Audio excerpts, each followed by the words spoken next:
Muy buenos días, estimados aprendices y socios estratégicos. Les saluda la coach Deri Santos y vamos a trabajar o a continuar trabajando con el área de Geografía, Historia y Ciudadanía, específicamente en el contenido que habla o desarrolla acerca de la actividad política del Libertador, ya habiendo trabajado en contenidos anteriores, su vida y también su actividad dentro de lo que fue el proceso emancipador. Por lo tanto, continuamos entonces ahora con su actividad política. Los invito a que me acompañen a desarrollar este contenido. Continuamos entonces con el contenido de hoy, que no es más que explica los aspectos políticos del pensamiento bolivariano y los principios que evidencian al Libertador como reformador social.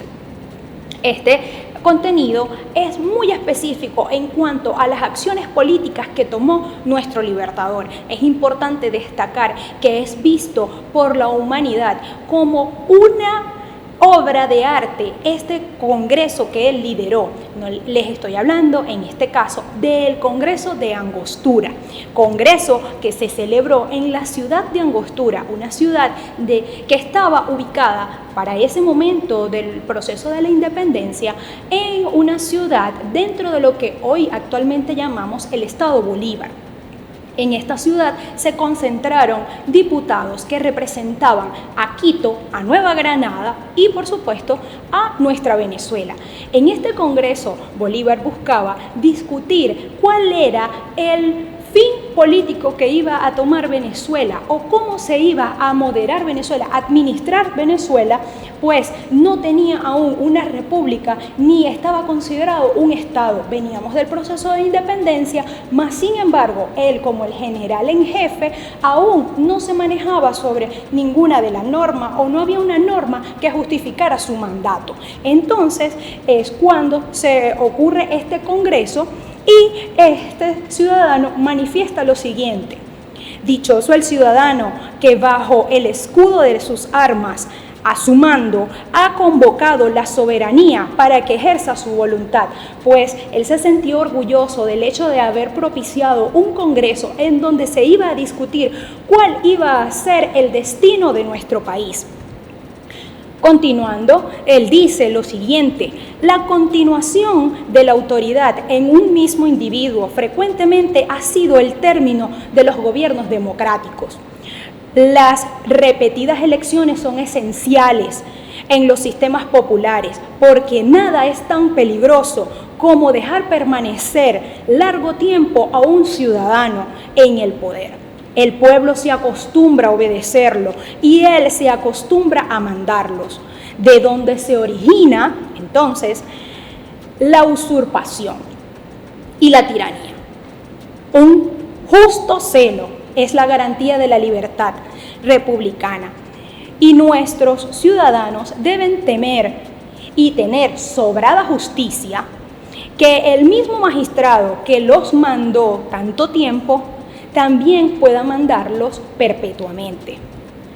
Por esto, en este congreso, que se dice a través de la historia que es la obra maestra del Libertador, se discuten los siguientes puntos. Número 1, el proyecto constitucional, darle una constitución por fin al Estado venezolano.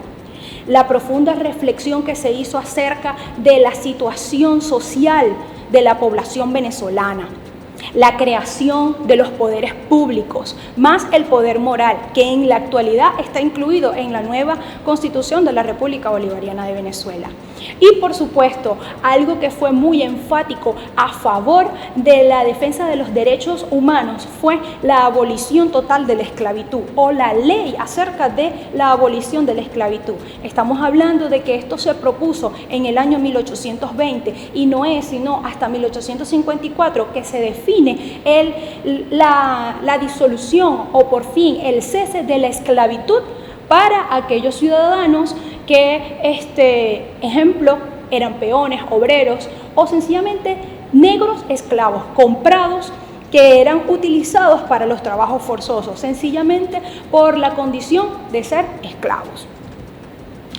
Continuando con esto, él habla, Bolívar en este congreso, acerca de un sistema de gobierno, en donde él sí celebraba y decía que los federalistas era muy positivo, su versión de libertad, de un gobierno en donde se delegaran funciones, mas sin embargo también criticó este sistema, pues hacía mención de que el uso del sistema federalista fue lo que hizo que se cayera o se perdiera la Primera República. Por tanto, es muy enfático dentro de este Congreso cuando hace mención que se debe manejar un gobierno de tipo centralista. Además de este tipo de sistema de gobierno como es el centralismo, él también planteó y fue muy enfático en que el poder debía manejarse dividido.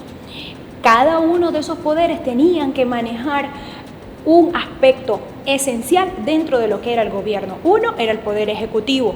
Ese debería de ser fuerte y vitalicio, pues esa persona que había gobernado o que se mantenía dentro del espacio político era el conocedor de cómo estaba en la parte política de nuestro país. El poder legislativo, que tenía que ser ejercido por las cámaras, uno de los representantes del pueblo y los otros el Senado.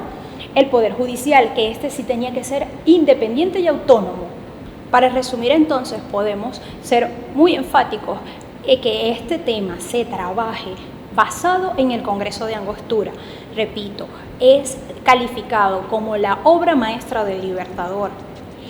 Hay que ser muy enfático, analizar estas palabras específicas de este ciudadano que era el general en jefe, el cerebro, el pensador intelectual de este gran proyecto, en donde quería consolidar 3 naciones en una sola, para que se reconociesen, se apoyasen y fundaran un bloque fuerte para poderse defender de la tiranía, sobre todo las colonias o los colonizadores que pretendían volver a Venezuela a ese proceso del cual él nos sacó con todas las guerras independentistas.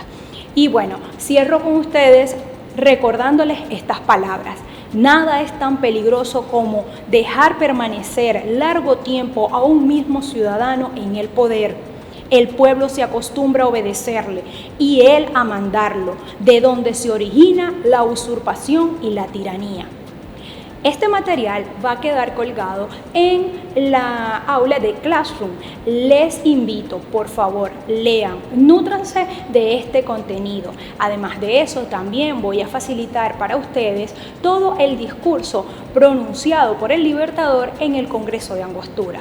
Un placer haber compartido con ustedes. Me despido.